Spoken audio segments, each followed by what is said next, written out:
برس میدان جنگ میں گزارنے والے طالبان نے معاملہ فہمی بھی اختیار کی، اپنے رویے بدلے، خواتین کے گھر سے باہر نکلنے اور ان کی تعلیم سے متعلق اپنے سخت گیر موقف سے بھی رجوع کیا۔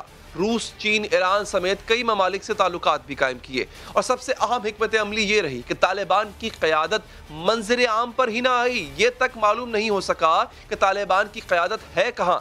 اسی پر بات کریں گے تجزیہ نگار اور سفارتکار اور جو افغانستان میں کرتے رہے ہیں جناب ایاز وزیر صاحب۔ ایاز صاحب، بہت شکریہ آپ کے قیمتی وقت کا۔ سر، آپ بتائیے، آپ کا تجربہ کیا کہتا ہے؟ آپ کی ملاقاتیں بھی رہیں طالبان لیڈرشپ سے، ملا عمر سے بھی، کیا وہ ایسے خصوصیات کہہ لیں یا ایسی اسٹریٹجیز تھیں طالبان کی جنہوں نے ان کو اس 20 سالہ جنگ میں فاتح قرار دیا؟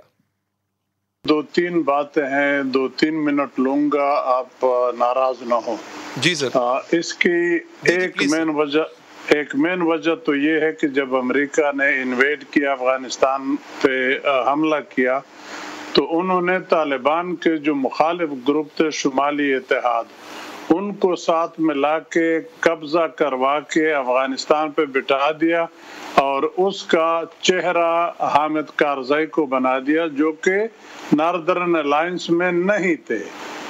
تو حامد کارزائی کو امر مجبوری اس لیے بنایا کہ پٹھان کو تو صدر بنانا ہوتا ہے، ان کا میجارٹی ہے، تو باقی سب وہ لوگ تھے جو طالبان کے خلاف لڑے تھے، وار لارڈ تھے، ان کا قتل و غارت میں بڑا نام تھا، اور پھر جب حکومت بنی تو ان کی کرپشن کی داستان دنیا تک چلی گئی۔ تو ایک تو یہ بڑا فیکٹر تھا۔ دوسرا بڑا فیکٹر یہ تھا کہ امریکہ سرکار، اب تو باتیں ساری نکل آئی، وہ خود افغان حکومت سے زیادہ کرپشن میں ملوث تھے۔ یہ جو تقریباً $2.6 ٹریلین افغانستان کو آئے، آپ ان کو ذرا گوگل کر لے، ریسرچ کر لے، اس میں سے زیادہ تر امریکن کنٹریکٹر کو پے کیا گیا ان چیزوں کے بارے میں جن کا وہاں پہ نام و نشان ہی نہیں ہے، لیکن اس پہ ان ملینز اینڈ بلینز ڈالر خرچ کیے گئے۔ تو یہ دو باتیں ہو گئی۔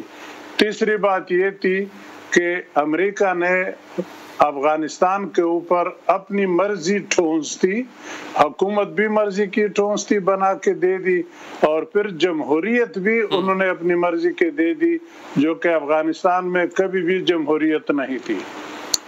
تو آپ اس جمہوریت کا پاکستان سے مقابلہ کر لے، ہمارے ہاں تو ماشاءاللہ بہت پرانی ہے جمہوریت، کبھی کبھی ملٹری حکومت آ جاتی ہے لیکن جمہوریت بھی چلتی رہتی ہے۔ تو ہم ابھی تک صحیح پٹڑی پہ جمہوریت کے لحاظ سے نہیں چڑھے ہیں۔ تو افغانستان بیچارے جن کی بادشاہت رہی ہے، جو قبائلی معاشرہ ہے، ویسے قبائلی معاشرہ آپس میں زیادہ جمہوریت سے بھی زیادہ جمہوریت پسند ہے، لیکن حکومت جب بنی اور وہ وار لارڈ، وہ کرپٹ لوگ، تو یہ نہلے پہ دہلا ہو گیا۔ لیکن چونکہ طاقت امریکہ کی اور نیٹو کی تھی تو افغان جو اس سسٹم کے خلاف تھے، امریکہ کے آنے کے خلاف تھے، وہ ذرا چپ ہو گئے کہ دیکھے حالات کیا بنتے ہیں۔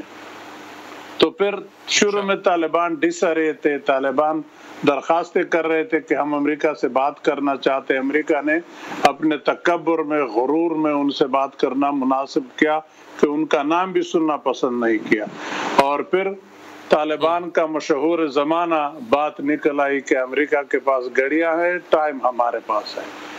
تو وہ انتظار کرتے رہے، اور پھر آپ نے دیکھ لیا کہ وہی سول سپر پاور جس نے طالبان کو ٹیررسٹ گروپ ڈکلیئر کیا، سینکشن لگائے، بلیک لسٹ کروایا، اسی کے سامنے گھٹنے ٹیک کے قطر دوحہ میں ایگریمنٹ کروایا اسی ٹیررسٹ گروپ کے ساتھ، اور پھر اسی ٹیررسٹ گروپ کو اب یہ معاہدے کے تحت افغانستان حوالے بھی کر لیا۔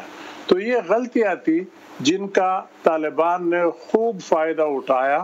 وہ جب زیر زمین تھے یا جب امریکہ فل فورس میں موجود تھا تو وہ طالبان کنٹری سائڈ پہ لوگوں کے ساتھ تعلقات استوار کر رہے تھے، بلکہ اگر یوں تک مقابلہ کمپیریزن کر لے کہ شہروں کے اندر طالبان کی اتنی فالوئنگ نہیں تھی، وہاں پہ افغان حکومت ذرا زیادہ حاوی تھے، لیکن باہر جو دیہات تھے، افغانستان سب چھوٹے چھوٹے دیہات ہیں،